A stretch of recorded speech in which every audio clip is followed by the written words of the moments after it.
Hello everyone, I am Rajesh Kumar from AI Smart Chemistry। कक्षा 10 के लिए आज हम एक बहुत ही अहम शुरुआती चैप्टर्स जिसे आप काफ़ी बार स्कूलों में पढ़ चुके हैं, आज उस चैप्टर का मैंने वन शॉट वीडियो बनाया है।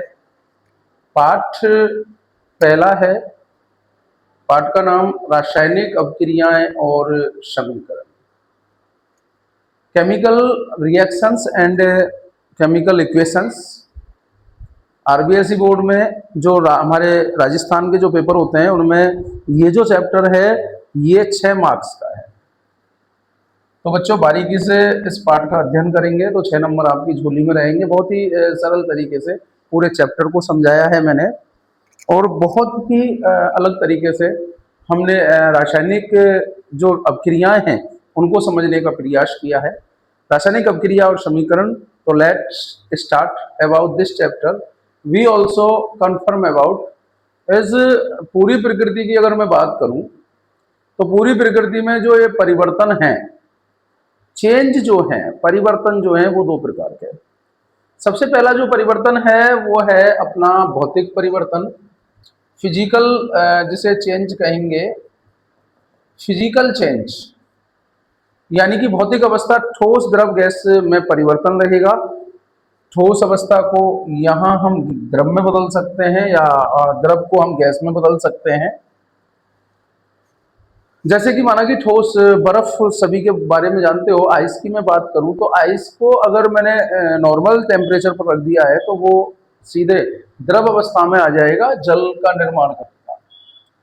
अगली बात मैं करूं कि जो फिजिकल चेंज होते हैं, ये फिजिकल जो चेंज होते हैं ये अस्थाई होते हैं, नॉट परमानेंट। परमानेंट ये नहीं होते, यानी कि पूर्ववर्ती अवस्था, पूर्व अवस्था को प्राप्त किया जा सकता है। भौतिक परिवर्तन, और भौतिक परिवर्तन में सबसे पहली चीज हो गई कि भौतिक अवस्था में परिवर्तन होगा, और भौतिक अवस्था में जो परिवर्तन होगा वो परिवर्तन अस्थायी रूप से होगा। अस्थायी रूप में पूर्व अवस्था को हम आराम से प्राप्त कर सकते हैं। कि माना कि जैसे कि मोमबत्ती से मोम पिघल रहा है, मोम पिघल रहा है, तो मोम का जो पिघलना है वो एक तरीके से कैसा परिवर्तन है? भौतिक परिवर्तन है। ठीक है। कुछ पदार्थ ऐसे होते हैं जो सीधे डायरेक्ट, वैसे तो पदार्थ जो होता है वो ठोस से द्रव में पहुंचेगा, द्रव से गैस में पहुंचेगा, लेकिन कुछ ऐसे ऐसे पदार्थ होते हैं जो सीधे ठोस से और गैस में पहुंचने का प्रयास करते हैं। तो ठोस से सीधे गैस में पहुंचते हैं तो ऐसे पदार्थों को ऊर्ध्वपातित पदार्थ कहते हैं। कपूर, नौसादर और जो नेफ्थलीन है ये इस प्रकार के पदार्थ हैं। ठीक है। तो यहाँ पर भी जो ये परिवर्तन हो रहा है तो ये भी एक भौतिक परिवर्तन का ही उदाहरण है। ठीक है। आपने गैस, माना कि मैं बात करूं, वेपर की बात करूं, वेपर की बात करूं मैं, वेपर मीन्स अगर मैं बाष्प की बात करूं, भाप की बात करूं, तो भाप जो है अगर ठंडा हम उसे करें तो वो सीधे जल में या द्रव में चेंज हो जाएगी। तो कुछ एग्जाम्पल्स मैंने यहाँ पर कंटेन किए हैं कि जो भौतिक परिवर्तन को समझा रहे हैं कि रबड़ बैंड का खींचना, अगर रबड़ बैंड को हम खींच रहे हैं और उसे छोड़ रहे हैं तो वो एक तरीके से भौतिक परिवर्तन का ही उदाहरण है।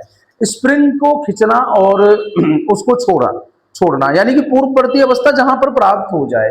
कागज का कटना, अगर मैं कागज को भी काट रहा हूं तो वहां पे मैं किसी भी प्रकार का कोई रासायनिक परिवर्तन नहीं कर रहा, वो एक तरीके से कागज का जो कटना है ये भी हमारा फिजिकल चेंज के अंतर्गत ही आएगा।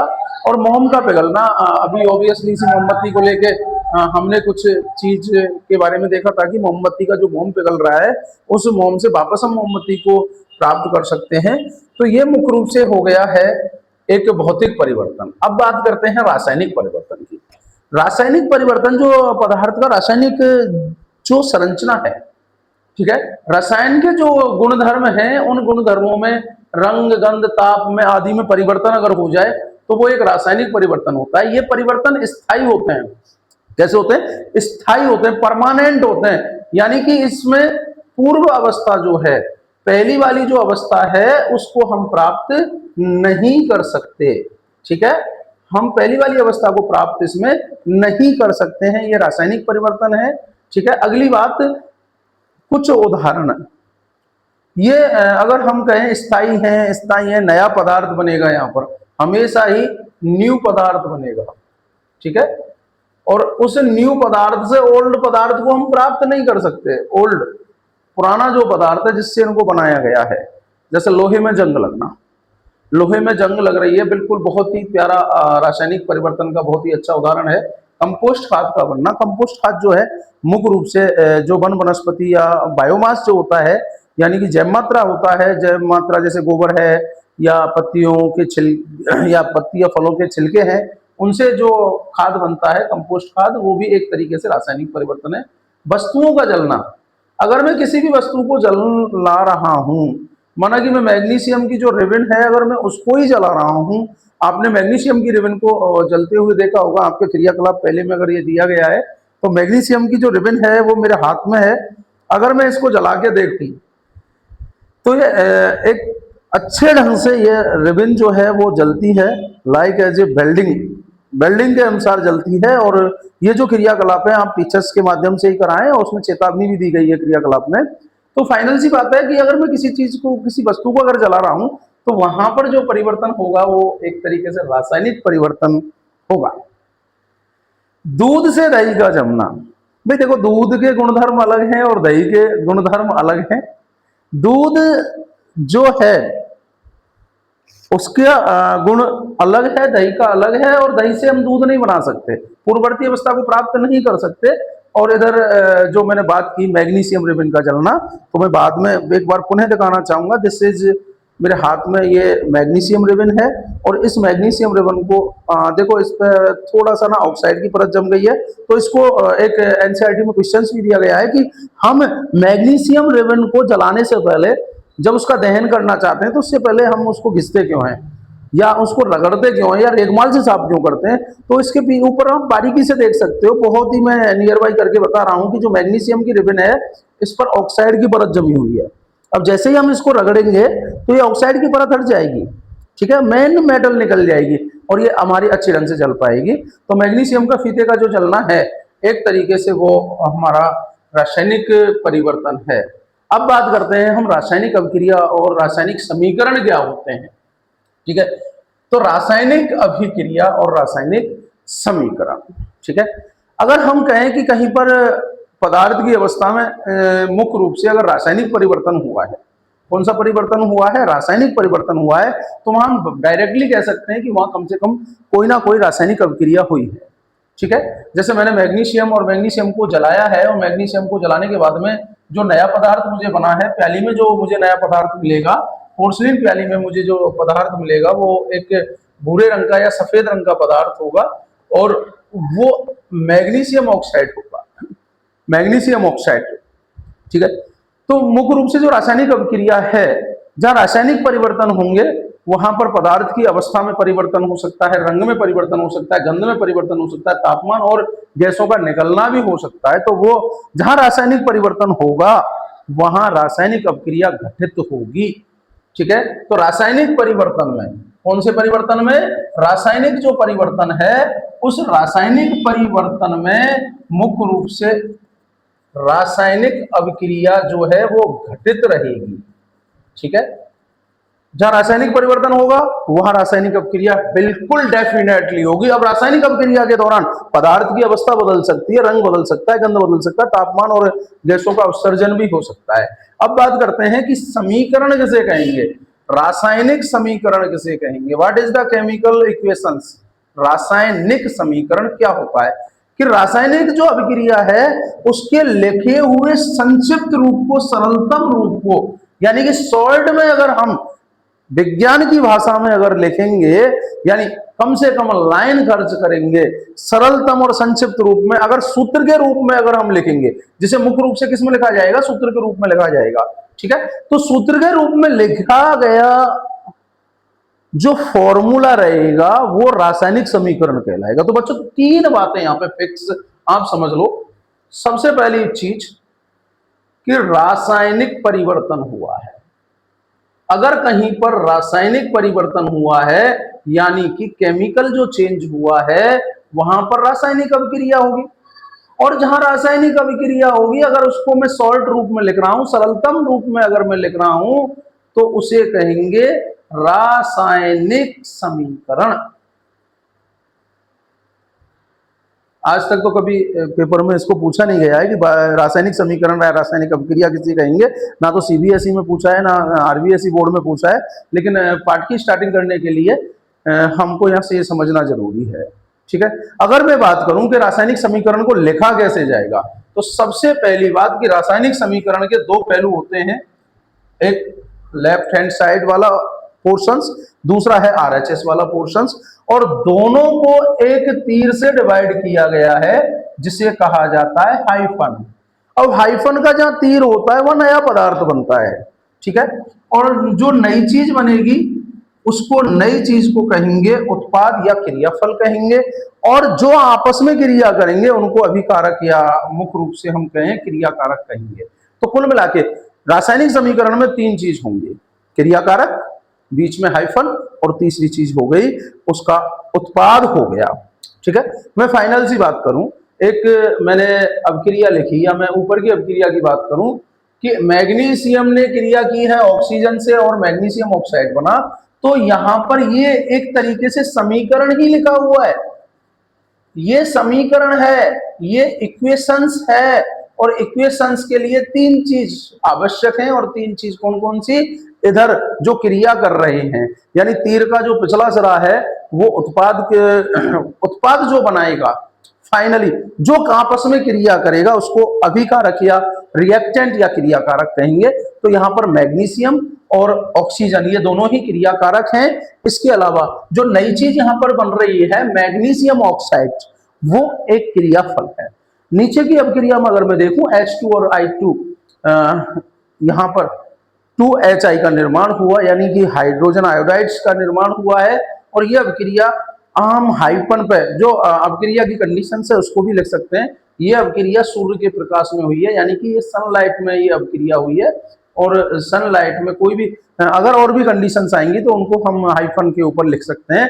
तो यहाँ पर हाइड्रोजन जो है वो क्रियाकारक है, आयोडीन भी क्रियाकारक है, और उत्पाद जो रहेगा हमारा, बताइए भैया क्या रहेगा, बोल दो, HI रहेगा उत्पाद।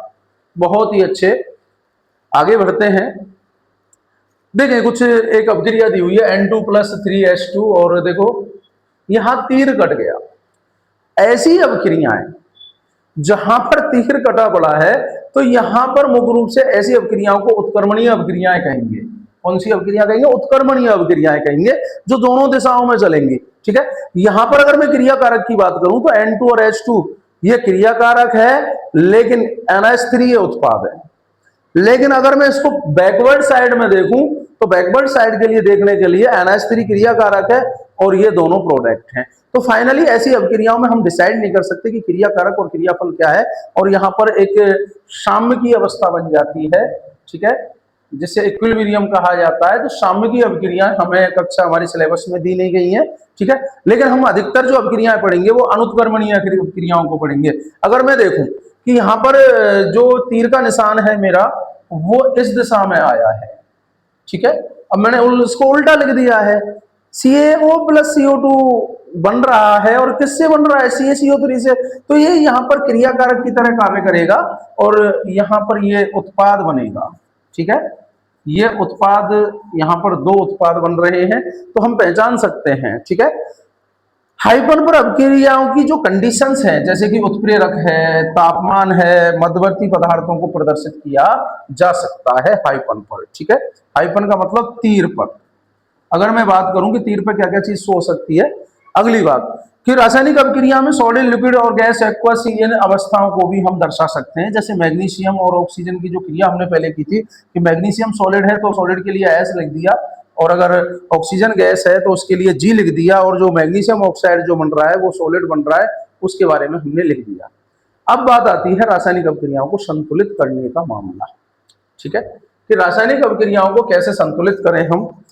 तो रासायनिक अभिक्रियाएं, जैसे बात करें कोई भी रासायनिक अभिक्रिया है, मैंने H2 और Cl2 ने क्रिया की और 2HCl का निर्माण करवाया, तो यहां पर हेटेरो ट्रायल विधि का उपयोग किया जाएगा, यानी कि कोशिश करो, ठीक है। और कोशिश करने के लिए बड़ा सिंपल तरीका है, सबसे पहले इनको डिब्बे में बंद कर लेना। अब डिब्बे में बंद करके जो चीज इधर है वो इधर होनी चाहिए, यानी कि जो आरएचएस साइड में है वो एलएचएस साइड में होना चाहिए। जैसे इस पूरी अभिक्रिया को हमें देखूं, हाइड्रोजन के लिए यहाँ पर दो है, क्लोरीन दो है, लेकिन यहाँ पर देखूं मैं, अगर इसको थोड़ा सा डिनोट करके अगर मैं देखूं एक बार, तो हाइड्रोजन का एक है और क्लोरीन का एक है। अब मुझे एक को दो बनाना है, इसके बराबर करना है, तो मुझे क्या करना पड़ेगा, गुणा करना पड़ेगा। अब मैं कितने से गुणा करूं कि ये दो हो जाए, तो एक का गुणा दो से किया तो कितना, दो। अब जब इसमें गुणा हो गया तो ये सीएल वाले में भी गुणा होगा, ठीक है, तो ऑटोमेटिकली गुणा हो गया। तो यहां पर मैं कह सकता हूं कि इस दो फैक्टर का अगर हम इसके आगे अगर हम लिख दें दो को, तो फाइनली हमारी अभिक्रिया संतुलित हो जाएगी। तो संतुलित जो समीकरण रहेगा वो H2 + Cl2 और ये 2HCl, ये संतुलित करने का मामला है हेट एंड ट्रायल विधि से। ऐसे ही हम इस अभिक्रिया को भी संतुलित कर सकते हैं। देखो H2 और O2 ने H2O का निर्माण किया। अब देखें, हाइड्रोजन इधर यहां पर कितने थे, दो थे, इस साइड में हाइड्रोजन दो थे, ऑक्सीजन इधर दो था और उधर ऑक्सीजन एक था। अब एक को दो करने के लिए हमें इस दो से गुणा किया। अब जब दो से गुणा ऑक्सीजन का हो गया है तो भैया हाइड्रोजन का भी होगा, और हाइड्रोजन का जो गुणा होगा तो इसलिए हाइड्रोजन कितना हो गया, 4 हो गया। इस साइड में हाइड्रोजन कितना था, 2, तो इस दो में कितने का गुणा करूं कि हाइड्रोजन भी 4 हो जाए, तो फाइनली मुझे दो का ही गुणा करना पड़ा, ठीक है। तो 2 दूनी 4। अब उसके बाद में अगर मैं देखूं तो एलएचएस आरएचएस में हाइड्रोजन की संख्या 4 उधर है, 4 इधर हो गई, ऑक्सीजन की संख्या इधर 2 है, इधर भी 2 हो गई, और फाइनली जो हमारा संतुलित समीकरण आया, यहां पर ये फैक्टर 2 लगा दिया और यहां पर भी ये फैक्टर 2 लगा दिया, हमारी अभिक्रिया संतुलित हो चुकी है।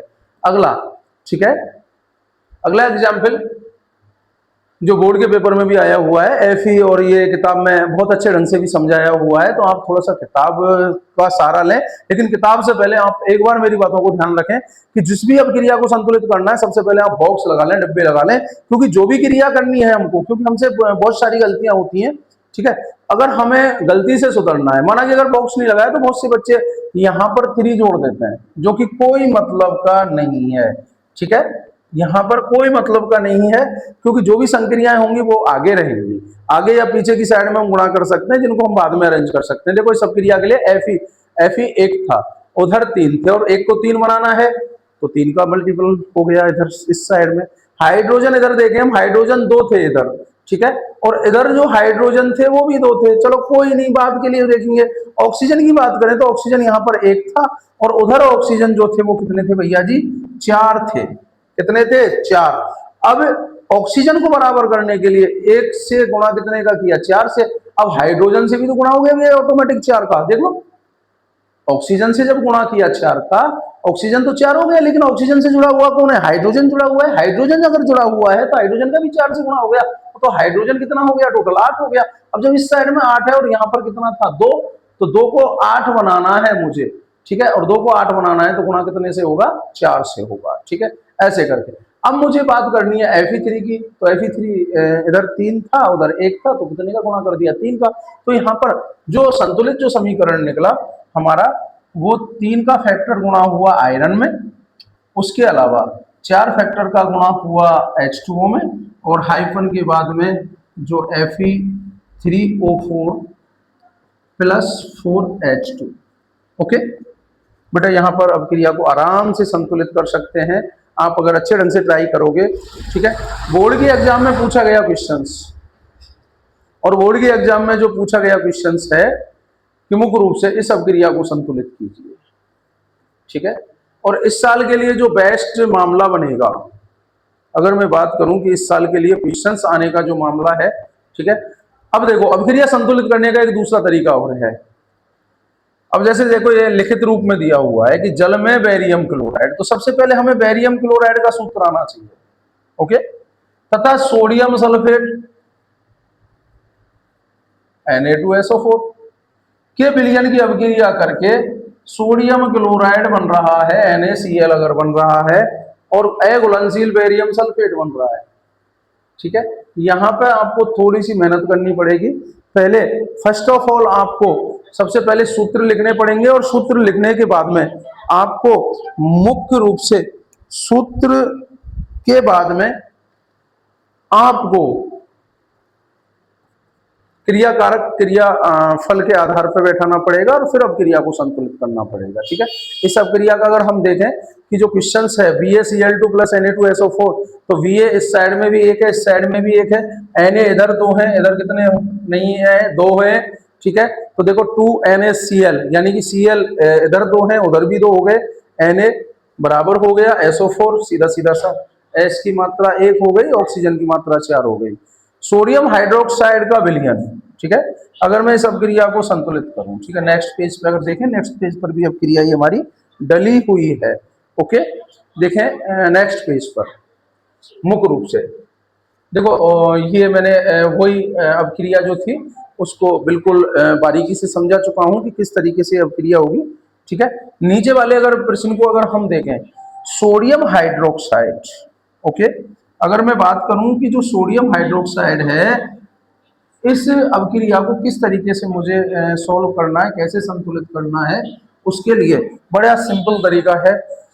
सोडियम हाइड्रोक्साइड, सोडियम और हाइड्रोक्साइड सभी जानते हैं इसका फॉर्मूला क्या होता है, NaOH, ओके, का जलीय विलयन में हाइड्रोजन क्लोरिक अम्ल के विलयन से अभिक्रिया करके NaOH की क्रिया हो रही है HCl से हो रही है, यानी कि एक तरीके से ये बेस है, क्षार है, ये अम्ल है।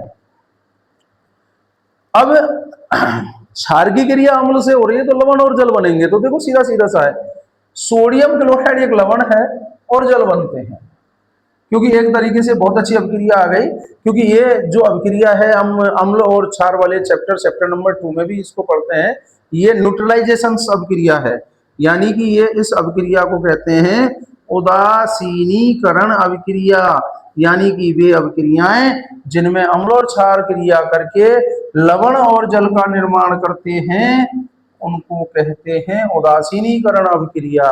तो देखो बेटा, सबसे पहले लिखित शब्द को आपको समीकरण में बदलना है, और समीकरण में जब बदल पाओगे आप जब सूत्र बनाना जानेंगे। ठीक है, और सूत्र बनाने के लिए आपको मुख्य रूप से कक्षा 9 में जो चैप्टर नंबर 3 दिया हुआ है वहां पर आप 1 साल पहले पढ़ के आए हो, तो ठीक है। अब देखो बेटा, सोडियम हाइड्रोक्साइड का सूत्र बना दिया हमने, ठीक है, ये तो क्रिया कारक रहे, ये भी हमें पहचान करना है कि क्रिया कारक हाइफन से पहले कौन सा रहेगा, बाद में कौन सा रहेगा। जो नई चीज बनेगी, ठीक है, जो न्यू चीज बनी है उसको तो हम प्रोडक्ट कहेंगे या क्रियाफल कहेंगे या मुख्य रूप से हम उत्पाद कहेंगे, और जिनसे अपक्रिया की जा रही है वो अभिकारक रहेंगे। अब आगे की तरफ अगर हम देखें, ठीक है, यहां पर ये जो हमारा समीकरण बना है NaOH और HCl, Na इधर एक है उधर भी एक है, OH, O इधर भी एक है उधर भी एक है, ठीक है। हाइड्रोजन देखो बेटा, एक तो ये हो गई और एक ये हो गई, इस साइड में टोटल जो हाइड्रोजन है वो कितनी है, 2, और इस साइड में भी हाइड्रोजन कितनी है, 2, ठीक है। अब हमारे पास में क्या बचा, Cl एक है उधर भी एक है, तो कुल मिला के ये जो अपक्रिया है ये अपने आप में पूर्ण संतुलित अपक्रिया है, ठीक है। इसको संतुलित करने की किसी भी प्रकार की आवश्यकता नहीं है। किताब में क्वेश्चंस नंबर 5वां 6वां 7वां पीछे जो दिए हुए हैं, ठीक है, वो आपके लिए बहुत मददगार सिद्ध हो सकते हैं। आप उनको हल करने का प्रयास करना हिट एंड ट्रायल विधि से, ठीक है। कभी कभी यहां से प्रश्न आ जाता है। नेक्स्ट आगे अगर मैं बात करूं अपक्रियाओं के प्रकार, अपक्रियाओं का प्रकार, सबसे पहला जो प्रकार रहेगा वो संयोजन अपक्रिया रहेगी। संयोजन अपक्रिया यानी कि ऐसी अपक्रियाएं जिनमें 2 या 2 से अधिक क्रियाकारक मिलके एकल उत्पाद बनाए, भैया 2 या 3 चीजों से एक उत्पाद अगर बन जाए, ठीक है, यानी कि जुड़ जाए, संयोग हो जाए, संयोजन हो जाए, एडिशन हो जाए। मैं कहूं 1 और 1 2 होते हैं, 2 और 2 कितने होते हैं, 4 होते हैं। तो ऐसे क्रियाकारक जो मिलके एकल उत्पाद अगर बना रहे हैं तो वो संयोजन अपक्रिया कहेंगे। तो पहला जो समीकरण रहेगा हमारा, कोयले का दहन और कार्बन, कोयला का प्रतीक C होता है, और इसका ऑक्सीजन में अगर हम जला रहे हैं तो यहाँ पर CO2 बन रहा है, यानी कि C + O2 दोनों जुड़ गए। बड़ा सिंपल, सबसे सरल अगर अपक्रियाएं बहुत बार पेपर में पूछी गई है, और जब भी पूछी जाती है 2 नंबर की पूछी जाती है भाई, कि संयोजन किसे कहते हैं समीकरण सहित, तो आपको यह परिभाषा लिखनी है कि 2 या 2 से अधिक क्रियाकारक मिलकर जब एकल उत्पाद का निर्माण करते हैं तो उसे संयोजन अपक्रिया कहेंगे। कोयले का दहन, बहुत बड़ा अच्छा उदाहरण है जल का निर्माण, H2+O2।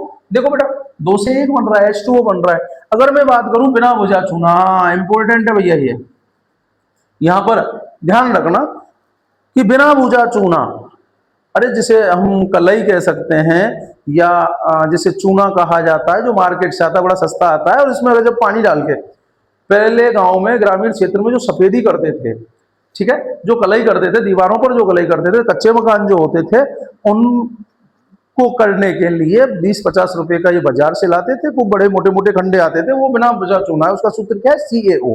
बिल्कुल दिमाग में सेट कर लेना, CaO। और CaO में पानी डाला जाता था, और पानी जब डालते थे तो ये बुझा हुआ चूना बन गया, ठीक है, बुझा हुआ चूना।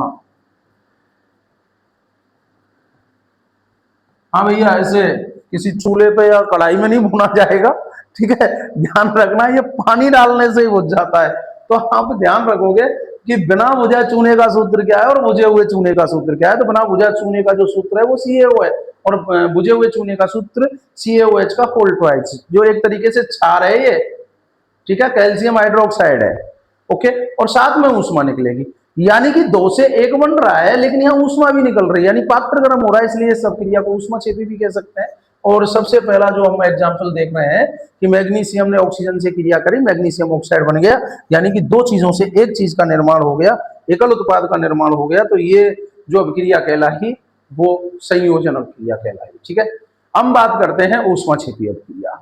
वे अभिक्रियाएं जिनमें जो प्रोडक्ट बन रहा है, उत्पाद जो बन रहा है, वहां पर ऊष्मा का उत्सर्जन हो रहा है, ऊष्मा निकल रही है, यानी जिस पात्र में इनको कवर करवाया जा रहा है वो पात्र गर्म हो जाता है। वही अभी जो जस्ट बात की है कि कैल्शियम ऑक्साइड यानी बिना बुझा चूना जो है, कलई जिसे कहते हैं या सफेदी हम जिसे कह सकते हैं, जो दीवारों पे की जाती है ग्रामीण क्षेत्र में, आजकल इसका चलन इसकी जगह पे डिस्टेम्बर वगैरह आ गए। लेकिन बच्चों, ये जो कैल्शियम ऑक्साइड है, ये बिना बुझा चूना, ये एक तरीके से ध्यान रखना है सीमेंट का भी अवयव है। जितना सीमेंट अगर बन के आ रहा है वो उसमें इसकी मात्रा 50 से 60% लगी रहती है, उसको जल में घोल देते हैं तो ये बुझा हुआ चूना है वो प्राप्त होता है। एक चीज और, अगर इसमें हम कार्बन डाइऑक्साइड गैस अगर प्रवाहित कर दें तो ये दूधिया हो जाएगा, ठीक है। अगर इसमें ये हम अगर प्रवाहित कर दें तो दूधिया हो जाएगा, और अधिक मात्रा में अगर प्रवाहित कर दें तो वो खत्म हो जाएगा। ऊष्माक्षेपी अभिक्रिया के अन्य उदाहरण, नंबर 1 श्वसन। जो भी आप श्वसन करते हो, जो भी आप श्वसन लेते हो, श्वसन में आप ऑक्सीजन गैस लेते हो, और ऑक्सीजन गैस का उपयोग क्या हो रहा है कि जो हमारे जटिल कार्बनिक यौगिक हैं, जैसे कि मैं बात करूं ग्लूकोज की, अरे किसकी बात करूं? ग्लूकोज की। और ग्लूकोज हमारी कोशिकाओं में ऑक्सीजन से क्रिया करके CO2 और H2O का निर्माण करेगा, साथ में ऊर्जा मिलेगी, और ऊर्जा का हम अपने दैनिक कार्यों में उपयोग करते हैं। भाई हमें बहुत ऊर्जा की आवश्यकता होती है, और कहते हैं कि एक व्यक्ति को 3600 कैलोरी ऊर्जा आवश्यक है पूरे दिन भर के लिए।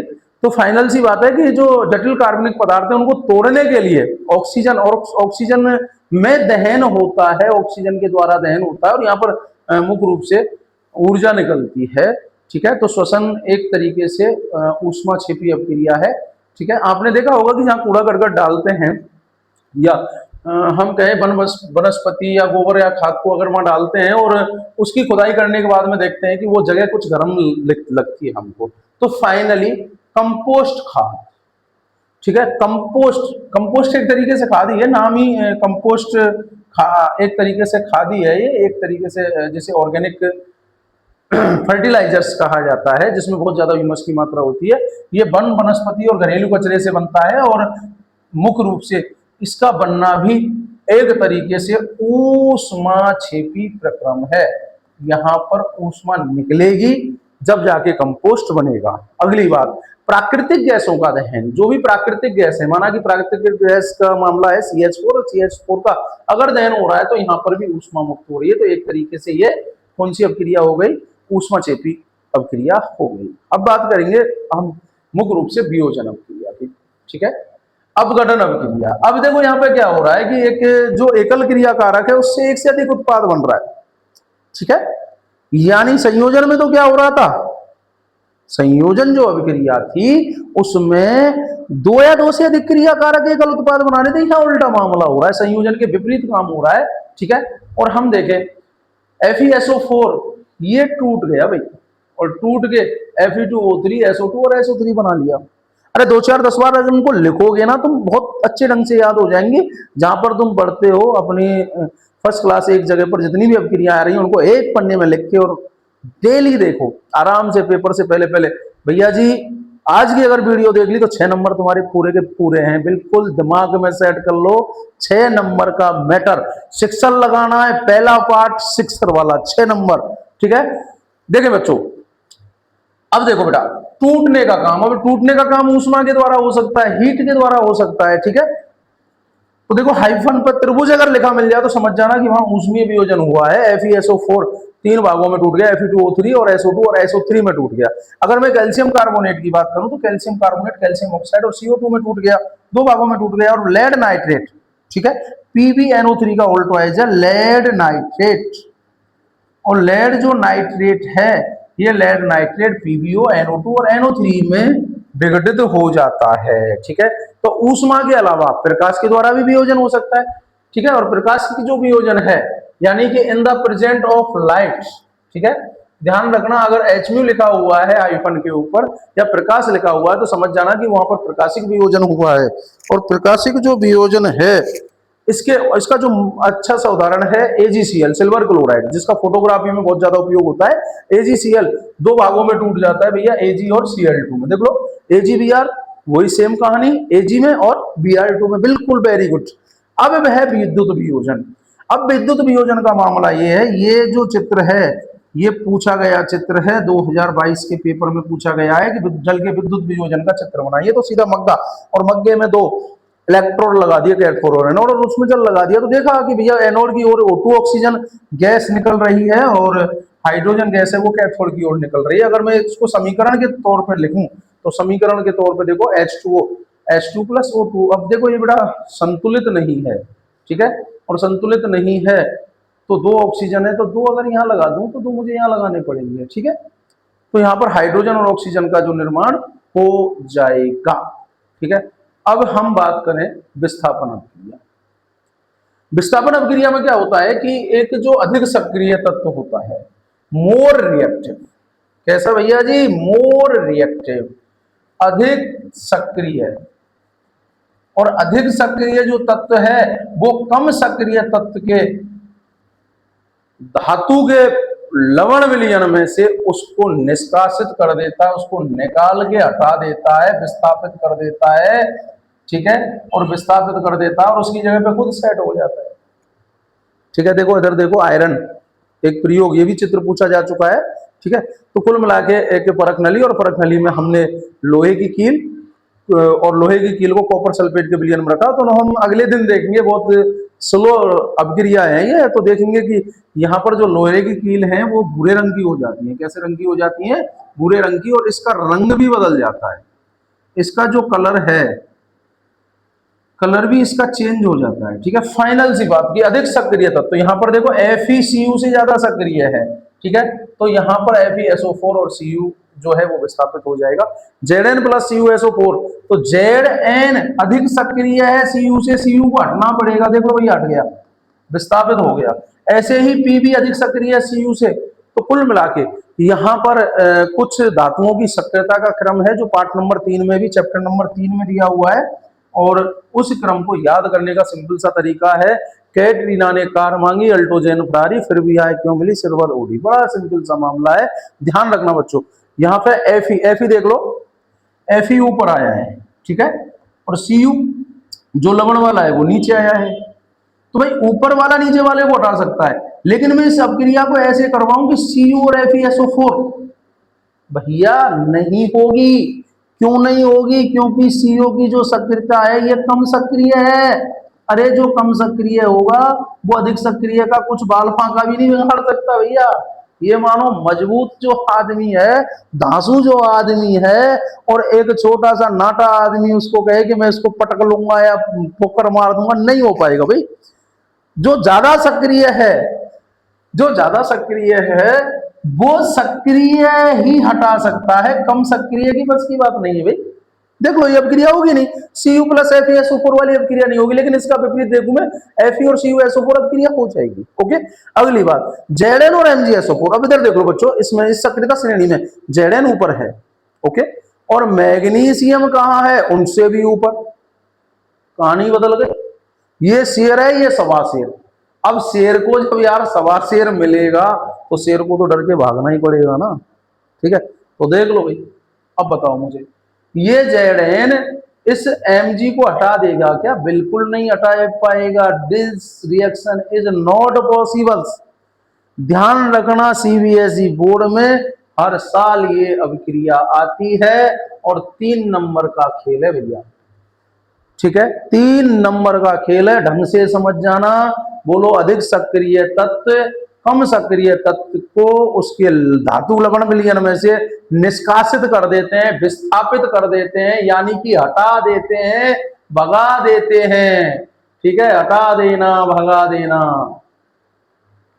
भाई सिंपल सी बात है, हटा देना, भगा देना। देख लो, कॉपर हट रही है, कॉपर हट रहा है, विस्थापित हो रहा है कॉपर, लेकिन यहाँ ये अभिक्रिया नहीं हुई। बहुत ही सिंपल मैंने तरीका दिया हुआ है, इसको आप बिल्कुल पॉज करके लिख लेना, ठीक है। सक्रियता श्रेणी देखो, कैटरीना, कैटेरीना यानी कि के को मतलब है वो पोटेशियम, ओके, लो भैया।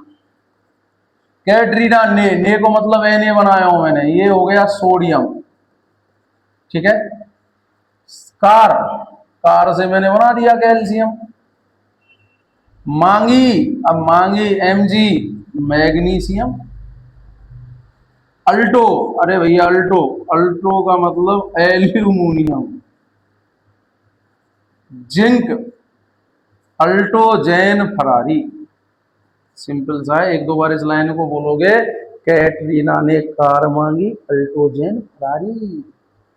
जानते हो क्या, कैटरीना कैफ हीरोइन है, उसने कार मंगा ली भाई, कार मांगी है, शूटिंग वूटिंग करने के लिए कहीं जा रही होगी, उसने कार मांगी।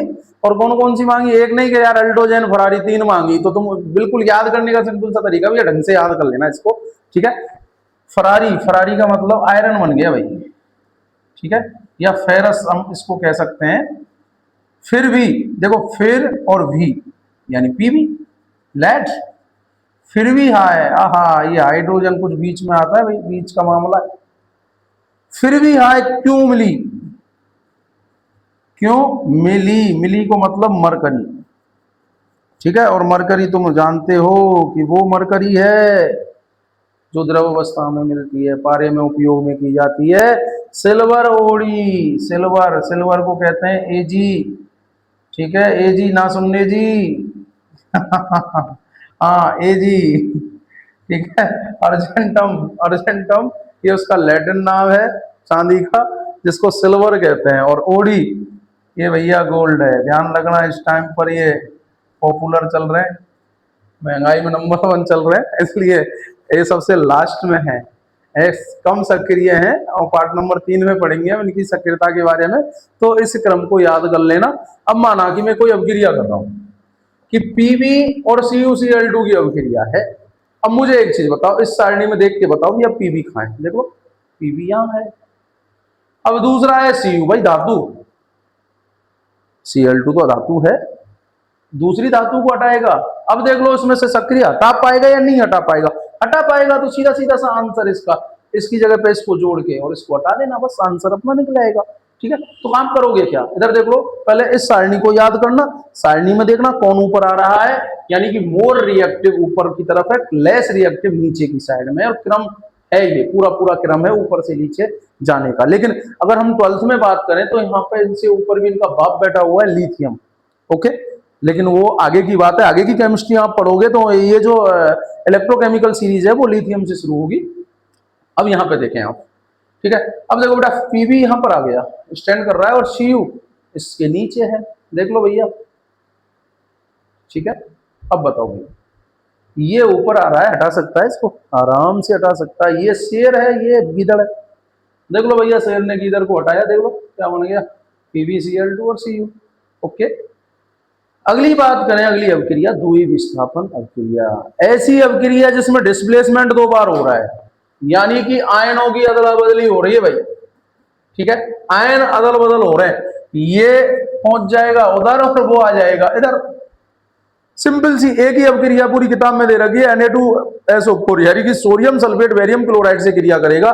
तो ये जो सोडियम है ये Ba की जगह पर सेट हो जाएगा, और Ba की जगह पर अगर सेट हो गया, ठीक है, तो मैं कहूं Ba कहां पहुंच गया, SO4 के साथ में, तो ये पहला जो रिएक्टेंट बना BaSO4 और दूसरा NaCl, कोई दिक्कत नहीं, आगे पीछे भी अगर अपन से हो जाए लिख दें, बिल्कुल परेशान होने की भी जरूरत नहीं है, ठीक है। मुख्य रूप से ऐसी अवक्रियाएं जिनमें आयनों की अदला बदली होती है, यानी विस्थापन दो बार हो रहा है, दोनों आयन बदल रहे हैं, लेकिन केवल विस्थापन में क्या था कि एकल तत्व, एकल सक्रिय तत्व हटा रहा था दूसरे को, भाई कम सक्रिय को हटा रहा था। यहां पर सक्रियता का कोई मामला नहीं है, इसने कहा कि तू मेरा दोस्त मैं तेरा दोस्त, कोई दिक्कत नहीं, ठीक है। कुल मिला के गर्लफ्रेंड की अदला बदली हो गई भाई, बॉयफ्रेंड बदल गए तो ये समझ जाना कि ये पहुंचेगा वहां, वो पहुंचेगा यहां पर। तो ऐसी अभिक्रिया जहां आयनों की अदला बदली हो रही है, उस अभिक्रिया को कहा जाएगा द्विविस्थापन अभिक्रिया, एक ही अभिक्रिया है। अब ध्यान रखना, जब भी अभिक्रिया घटित होगी तो फाइनल सा है कि जो बेरियम सल्फेट है ये अघुलनशील होता है पदार्थ, और ये पात्र के तल में बैठ जाएगा। तो वे अभिक्रियाएं जिन अभिक्रियाओं में अघुलनशील पदार्थ उत्पाद के रूप में प्राप्त होता है उसे अवक्षेपण अभिक्रिया कहते हैं। BaSO4 यहाँ पर एक अवक्षेप बनता है। ओके, द्विविस्थापन के बाद में बड़ा सिंपल सा मामला, लास्ट अभिक्रिया रही है अपचयन और उपचयन अभिक्रिया। वे अभिक्रिया जिसमें ऑक्सीजन जुड़ती है, ओके, जिसमें ऑक्सीजन जुड़ती है हाइड्रोजन निकलती है, उनको कहेंगे उपचयन या ऑक्सीडेशन कहेंगे। उनको क्या कहेंगे बच्चों, ऑक्सीडेशन रिएक्शंस कहेंगे। और वे अभिक्रियाएं जिनमें हाइड्रोजन जुड़ती है, ऑक्सीजन निकलती है, उसको रिडक्शंस अभिक्रियाएं कहेंगे। ओके, ठीक है, बहुत ही इंपॉर्टेंट अभिक्रिया है, इस साल 2 नंबर की 100% आएगी, क्योंकि छक्के में से ये 2 रन भाग के लेने हैं आपको। ओके, यहाँ ये समझ लेना IPL है तुम्हारा, और IPL में तुमको 80 नंबर का RBSE के लिए, 100 नंबर का CBSE के लिए, तो समझ जाना उपचयन का मतलब, उपचयन का मतलब है ऑक्सीजन का जुड़ना, हाइड्रोजन का निकलना, ठीक है। ओके, दूसरी बात, अगर हाइड्रोजन जुड़ रही है, ऑक्सीजन निकल रही है, तो वो अपचयन हो जाएगा। अगर मैं या किसी अभिक्रिया में अगर मैं बात करूं, ये दोनों अभिक्रियाएं एक साथ घटित हो रही हैं, माना कि किसी अभिक्रिया में एक अभिकारक उपचयित हो रहा है और दूसरा जो है वो अपचयित हो रहा है, तो इसे रिडॉक्स अभिक्रिया कहेंगे। कौन सी अभिक्रिया कहेंगे भैया, रिडॉक्स अभिक्रिया कहेंगे। इसके लिए सबसे बेस्ट एग्जाम्पल है, और ये आपको याद भी रखना है, वेरी वेरी मोस्ट एग्जाम्पल है आपको। अगर वो पूछ ले कि ऑक्सीकरण किसे कहते हैं, तो उसमें भी चलेगा, ऑक्सीडेशन में। अगर वो पूछे कि रिडक्शंस किसे कहते हैं, तो अपचयन में भी चलेगा। और वो ये पूछे थे कि रिडॉक्स अभिक्रिया, तो ये तीनों को संभाले हुए। तो आप बारीकी से, समझदारी से, बिल्कुल सिंपल सा है, 8-10 वाली अभिक्रिया को लिखना। देखो CuO plus H2, Cu plus H2O, ठीक है।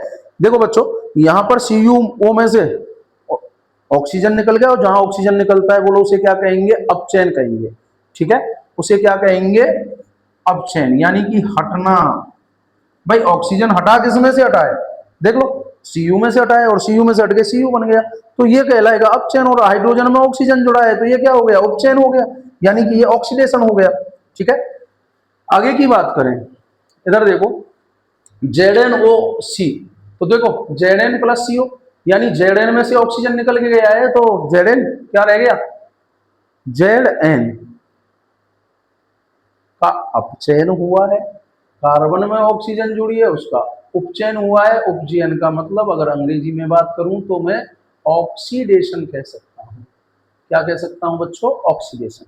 ये अभिक्रिया संतुलित करने के लिए बोर्ड के 2020 के पेपर में पूछी गई है कि MnO2 और 2HCl, ये MnCl2 और H2O और Cl2, ठीक है। तो बिल्कुल अगर यहां पर भी अगर हम बात करें कि यहां पर ऋण विद्युतीय तत्व जो ऑक्सीजन जो हट रहा है, उसके आधार पर आप पहचान कर सकते हो कि निम्न में से कौन सी अभिक्रिया, कौन सा जो पार्ट्स है उसका अपचयन हुआ है और उपचयन हुआ है, ठीक है। नीचे देखो कुछ क्वेश्चंस हैं, जैसे Na ने ऑक्सीजन से क्रिया करी और Na2O बना, तो यहाँ पे उपचयित पदार्थ जो हुआ है Na है। और Na क्यों है, क्योंकि Na ने ऑक्सीजन से जुड़ाव किया है, ठीक है।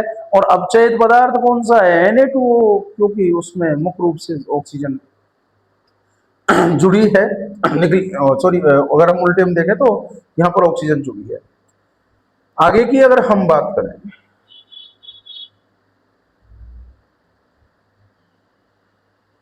Cu2 और H2 और Cu में तो ये क्रिया हम पहले ही पढ़ चुके हैं। यहाँ पर एक लास्ट चीज और आ गई, संचारण। संचारण का मतलब होता है नमी और वायु की उपस्थिति में धातुओं का नष्ट होना। ठीक है, नमी, नमी का मतलब होता है H2O, H2O और वायु, वायु का मतलब ऑक्सीजन की उपस्थिति में धातु नष्ट हो जाती हैं। ठीक है, एक तरीके से यह रेडॉक्स अपक्रिया का ही प्रकार है। यहाँ पर उपचयन और अपचयन अपक्रियाएं होती हैं और मुख्य रूप से इसको संचारण कहेंगे।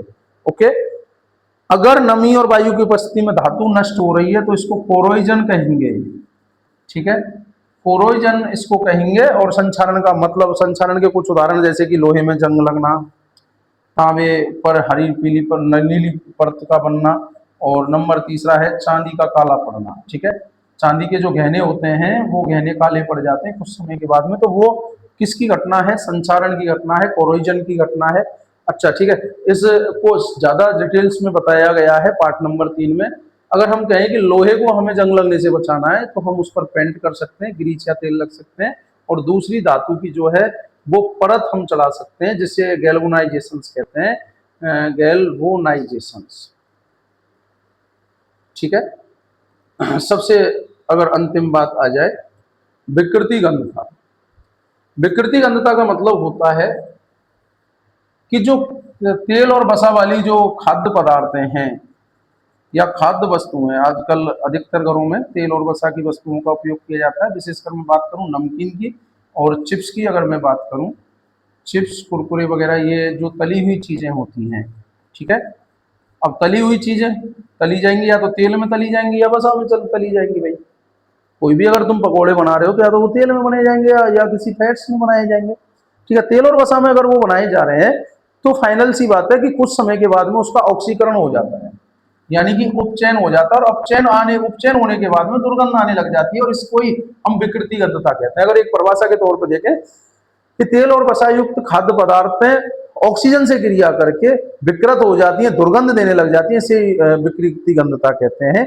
ठीक है, इससे बचने के लिए जो नमकीन की थैलियां होती हैं या चिप्स की पैकेट्स होती हैं, जो या फैट्स के जितने भी आइटम्स होते हैं, जो भी खाने पीने की चीजें होती हैं, उनमें नाइट्रोजन गैस बढ़ी जाती है। नाइट्रोजन गैस बढ़ने से क्या है कि मुख्य रूप से जिस चिप्स में जो भी पैकेट्स है, ठीक है, उसमें जो खाद्य पदार्थ है वो ऑक्सीजन ना मिलने के कारण विकृत गंधित नहीं हो पाएगा। ठीक है, वो खराब नहीं हो पाएगा।